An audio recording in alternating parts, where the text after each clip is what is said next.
My mother-in-law spent 45 minutes at that dinner table telling everyone how exclusive the Henderson Grand Ashford was, how difficult it was to book the private ballroom, how she'd had to pull strings just to secure a table at their acclaimed restaurant. She had no idea that the woman she was trying to humiliate at that very table had spent her childhood running barefoot through those ballroom corridors while her father taught her how to treat every single guest like royalty. But I'm getting ahead of myself. My name is Rachel. I'm 38 years old, and I've spent most of my adult life deliberately not telling people who my father is. Growing up as the only daughter of William Henderson, founder and owner of the Henderson Grand Hotel Collection, I learned very early that the moment people found out, everything changed. The way they looked at you, the way they spoke to you, the favors they suddenly needed, the friendships that revealed themselves to be something else entirely. So I made a choice, sometime around my early 20s, to build a life where people knew me before they knew my last name. I went to a state university instead of an Ivy League school, shared an apartment with 3 roommates, worked my way up through every department of my father's company under my mother's maiden name. I spent 6 months as a front desk associate, a year in housekeeping management, 2 years in food and beverage operations. My father believed, deeply and without exception, that you could not lead what you did not understand. By the time I was 35, I was the vice president of guest experience for the entire Henderson Grand Collection, 14 properties across the country. I had approved the renovation of 3 ballrooms, signed off on the menu overhaul at our flagship restaurant in Charleston, and personally hired the executive chef who had just earned our Ashford location its 2nd culinary distinction. I knew every inch of every property we owned. I also drove a sensible sedan, wore a lot of blazers from mid-range department stores, and told anyone who asked that I worked in hotel management, which was, technically, true. I met my husband, Daniel, at a conference 3 years ago. He was presenting research on sustainable architecture, and I was there, representing Henderson Grand's Green Building Initiative. What I noticed first was that he talked about his work the way my father talked about his, with genuine love, not performance. He had no interest in what anything cost or what it signaled to other people. He just cared about doing things well and treating people right. We were engaged within a year. His family, I learned gradually, was a different kind of entirely.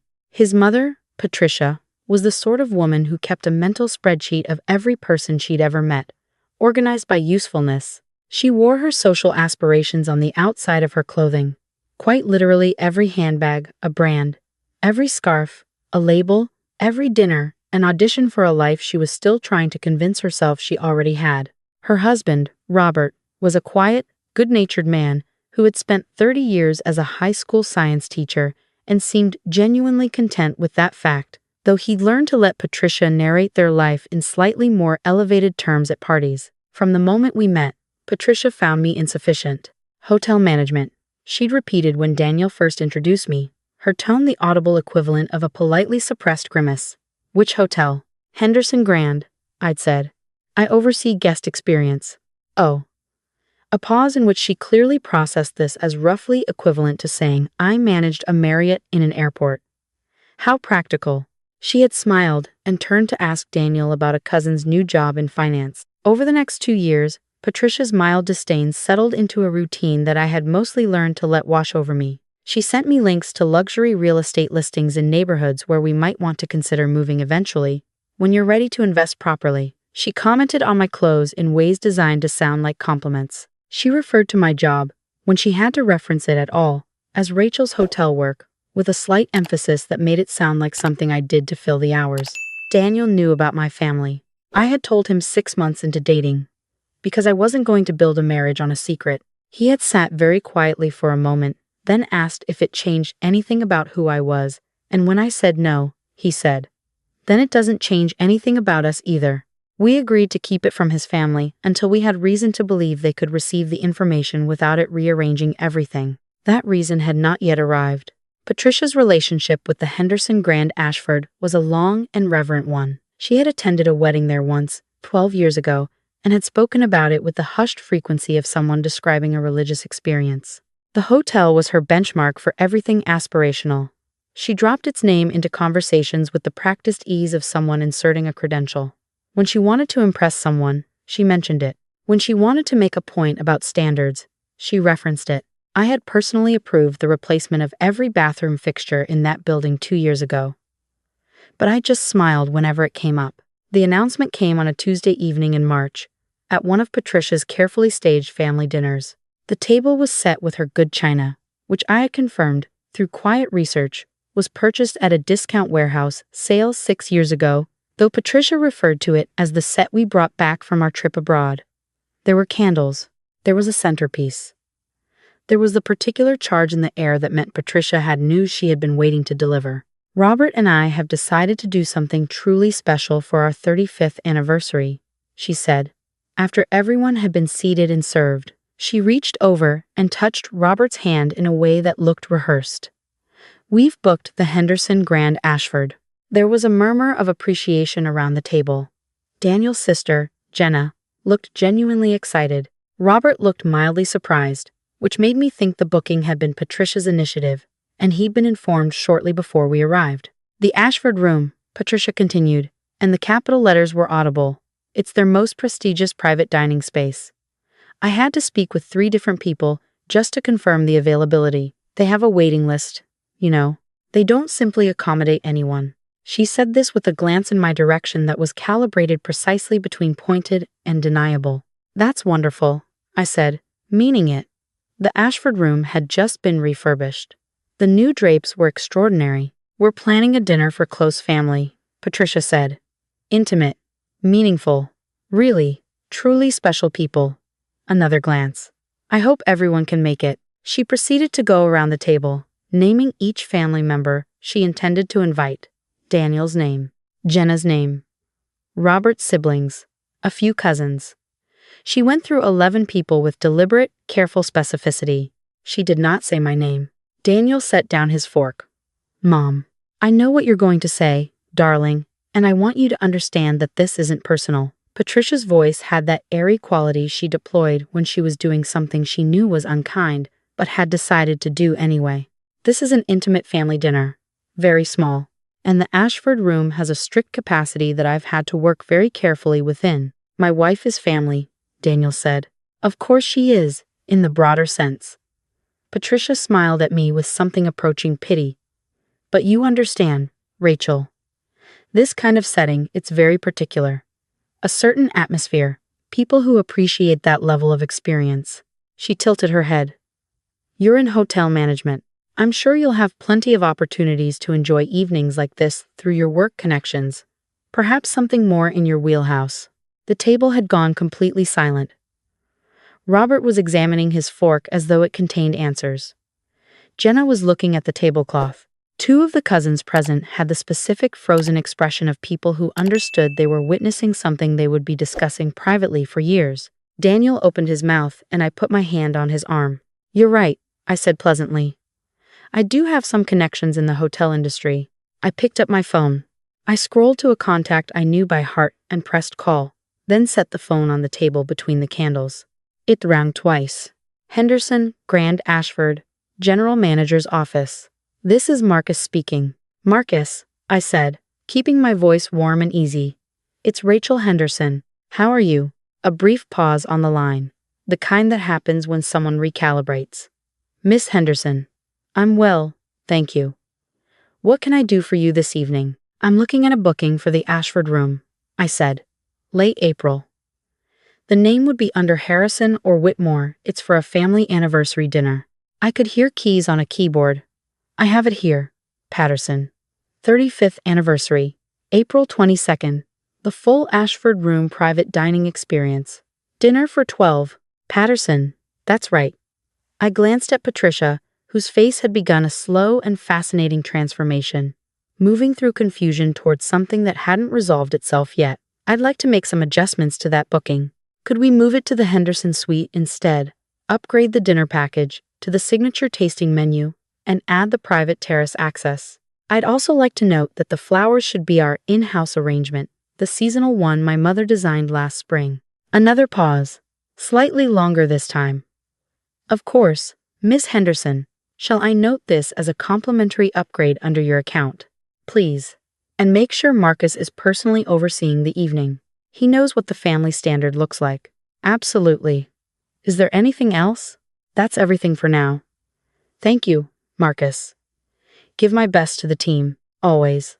Have a good evening, Miss Henderson. I ended the call and set my phone back down beside my water glass and took a slow sip. The silence was remarkable. Patricia's mouth had opened. It did not seem to know what it wanted to do next. I'm sorry, she said finally, her voice coming out slightly smaller than usual. Did you say Henderson? As in the Henderson Grand? That's your name is Henderson. It is, I said. Rachel Henderson. My father is William Henderson. He founded the company about 30 years ago. I've been working in various roles across the properties for the last decade or so. I paused. Currently, I serve as Vice President of Guest Experience, which means I oversee operations, quality standards, and guest services across all 14 of our locations, including the Ashford. Patricia made a sound that had no clear category. The Ashford room that you booked is a beautiful space, I continued, keeping my tone entirely conversational. But the Henderson suite is more private, and the tasting menu our executive chef designed this season is honestly the best work he's ever done. I think your guests will appreciate it more. Jenna had buried her face in her hands, but her shoulders were shaking with what was very clearly laughter. Robert cleared his throat. Sophia, Rachel, I owe you an apology, on behalf of both of us. Robert, please don't, I said. You've always been kind to me. He had the grace to look relieved and sheepish at the same time. Patricia had not yet fully returned to the room. She was somewhere between the person she'd been 40 seconds ago and whoever she was going to become on the other side of this conversation, and the journey appeared to be effortful. The Ashford is your family's hotel, she said slowly, as though assembling the sentence from scattered pieces. For about 30 years, yes. And you didn't tell us. We were waiting, Daniel said quietly. There was no edge in his voice. We wanted people to know Rachel before they knew her family. Patricia looked at him. Then she looked at me. Then she looked at the centerpiece for a long moment in a way that suggested she was reviewing 31 months of interactions and finding many of them significantly more embarrassing in retrospect than they had appeared at the time. She excused herself from the table shortly after that. We heard her upstairs. It was the kind of quiet that follows significant realignment. Robert reached across the table and pressed my hand once, firmly, without saying anything. It was more than enough. Later, as Daniel and I were driving home, he reached over and squeezed my knee. You could have told her sooner, he said. There was a smile in it. She needed to decide what she thought of me first, I said, without any other information. And now she knows. Now she knows. He was quiet for a moment. The flowers, he said. The seasonal arrangement your mother designed. They're beautiful, I said. Patricia will love them. I think she actually has excellent taste underneath all the performance. Daniel laughed, and it filled the whole car. The following weeks were, I will admit, somewhat remarkable to witness. Patricia did not simply adjust her behavior the way someone does when they've been caught doing something impolite. She went quiet in a more fundamental way, like someone who has discovered they've been reading a map upside down for several years and is now trying to orient themselves to the actual landscape. She called me twice, hung up both times, and the third time stayed on the line long enough to say she had read an article about our hotel's water conservation program and thought it was interesting. Do you want to know more about it? I asked. A pause. Yes, actually. I think I do. She came by the office once, unannounced, which had never happened before. I was in a meeting when my assistant told me she was in the lobby. I came down to find her standing near the entrance of our midtown property, looking around with an expression I'd never seen on her face before. Not the calculating appraisal she usually applied to spaces. Something quieter. Closer to wonder. This is where you work, she said when she saw me. One of the places, yes. She looked at a family near the concierge desk. 2 parents, 3 children, one of whom had apparently just spilled something and was being gently helped by 2 of our staff with the kind of unhurried warmth that my father had spent 30 years building into the culture of this company. They look happy, Patricia said. That's what we're here for, I said. She nodded slowly. She didn't say anything else about it that day, but I noticed she stood there watching for a little longer than she needed to. April came, and with it, the anniversary dinner. Patricia had called me 2 weeks before to ask, with a formality that was clearly costing her something, whether I would still be willing to attend. I told her I wouldn't have it any other way. The Henderson suite was everything Marcus and the team had prepared it to be candlelight that felt warm rather than theatrical, flowers from my mother's arrangement that filled the room with the scent of late spring gardens, a menu that moved through 7 courses with the confidence of food that knows exactly what it is. Robert cried at the toast, which he seemed surprised by himself, and then laughed at his own tears, which made everyone else laugh, and it was the most genuine moment I'd seen from that family in 2.5 years. Patricia sat beside me for most of the evening. She was quieter than usual. At one point, midway through the 3rd course, she turned to me and said, in a voice low enough that only I could hear, "I've been trying to figure out what to say to you." "You don't have to say anything," I told her. "I do, actually." She looked down at her plate for a moment. "I spent a very long time being afraid that people would see through me. See that we weren't as." She stopped. "Tried again. I thought if I got close to the right things, said the right names, went to the right places, it would mean something, would make me something." A pause. I never stopped to think about what it was costing other people, what it was costing me. I let that sit for a moment before I answered. "My father says the only thing that actually makes a place luxurious is the people working in it," I said. "The marble and the chandeliers are set dressing. What people remember is whether they felt seen, whether someone treated them like they mattered." I looked at her. "You matter, Patricia. You always did. You didn't need the right address to prove it." She pressed her lips together and looked out toward the terrace, where the city lights had come on in the early dark. "I've spent a lot of energy," she said finally, trying to be impressive. "I haven't spent very much of it trying to be good." It was possibly the most honest thing she'd ever said to me. I reached over and covered her hand with mine. "The good news," I said, "is that you can start any time." The Marcus and his team outdid themselves that night. The food was remarkable. The service was invisible in the exact way. Exceptional service always is present when you need it, absent when you don't, never once making anyone feel like they were being managed. Robert gave a toast that was funny and sincere in equal measure. Jenna taught one of the cousins a card game between courses and won 3 times. Daniel sat across the table from me all evening with the quiet smile of someone who has been patient for a long time and finds the patience vindicated. At the end of the night, as coats were being gathered and the room was folding itself back into something ordinary again, Patricia found me near the door. "Sophia," she started. Caught herself. "Rachel. I'm sorry.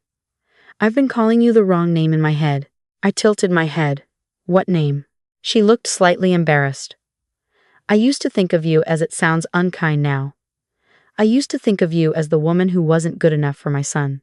And now?" She considered this with more genuine thought than I'd seen her apply to most questions. "Now, I think my son was smarter than I gave him credit for. And I think I wasted a lot of time looking at the wrong things." She paused. "I'd like to do better, if you'll give me the chance." I walked her to the elevator and pressed the button for the lobby. "Patricia," I said, as the doors opened. "You're already doing it." She stepped inside and turned around, and for a moment she looked younger, somehow. Less armored. The elevator doors closed on a woman who was still working out who she was going to be on the other side of honesty, and I thought that was probably the most hopeful thing I'd seen from her. Daniel appeared at my shoulder. "Ready?" "Yes," I said. "In the car on the way home." He said, "My mother apologized to me last week. Not about the dinner. About something she said to me years ago, before I even met you. Something I'd almost forgotten." He paused. "I think you broke something loose in her." "She broke it herself," I said. I just stood still long enough for her to see it. He was quiet for a while.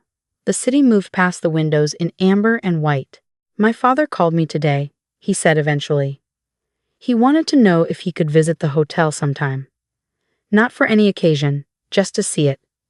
He said. Daniel smiled to himself. He said he spent 30 years being proud of things that didn't belong to him, and he'd like to spend a little time being proud of something real. I felt something warm and uncomplicated settle in my chest. "Tell him anytime. We'll do the full tour." My father found out about the dinner, eventually. He had a way of knowing most things that happened within his properties, partly through careful management, and partly because Marcus sent him a summary of anything involving family. He called me on a Sunday morning, which was when he called when something had genuinely amused him. "I heard you upgraded a booking," he said. I did. And revealed 30 years of family secret in the process. More like 2.5 years. But yes, He was quiet for a moment, and I could hear him smiling through the phone. How did it go? Better than it had any right to, I said. She's trying, Dad. Genuinely. People usually do, he said, once they figure out that pretending is exhausting. It's the figuring out part that takes them a while. A pause. I'd like to meet her. She'd like that, I said. She read about the water conservation program. He laughed, the same laugh he'd had my whole life, the one that meant he found the world genuinely delightful. A woman of taste. Developing taste, I said. Give her some time. He said he would. He always did. 6 months later, our family dinners looked different. Not perfect. Patricia still occasionally said something that she had to walk back, still sometimes reached for the old habit of measuring people by their surfaces. But she caught herself faster each time. She and Jenna had started volunteering together on Sunday mornings at a community kitchen 2 blocks from Jenna's apartment. Robert had framed a photo from the anniversary dinner and put it on his desk at the school where he still sometimes tutored students on weekends because he found it meaningful and had never stopped finding it meaningful. And Patricia, who had spent decades trying to get into the right rooms by any means available, had discovered that the right room was usually the one you were already standing in, if you were willing to actually be there. One evening in October, she called me while I was reviewing proposals for a new property we were considering in the Pacific Northwest. I almost didn't answer, then did. There's something I want to ask you, she said, and I want you to tell me honestly if it's too much. Go ahead, I said. There's a woman in my book club. Her name is Diane. She reminds me of who I was. Very worried about appearances. Very concerned with the right names, the right places. Patricia paused. She's going through a difficult time. Her marriage ended last year, and I think she's been using all of that, the status, the labels, as a way to avoid dealing with it. And she mentioned that she's always wanted to experience a Henderson Grand property, that it's on her list of things she's never been able to afford. I put down the proposal. What are you asking me, Patricia? I'm asking if there's a way to make that happen for her. Not because of what it would look like, not because it would make me seem generous, but because, a small pause, and in it I heard something she was still learning to say. Because I know what it feels like to need someone to treat you like you matter, and I think she needs that right now. I sat with that for a moment. Send me her email, I said. I'll have someone reach out. We'll take care of her. There was a silence on the line that was not empty at all. Thank you, Patricia said. Rachel. She said my name the right way this time. Daniel and I are planning a trip for the spring. We'll bring his parents, and Jenna, and whoever else wants to come.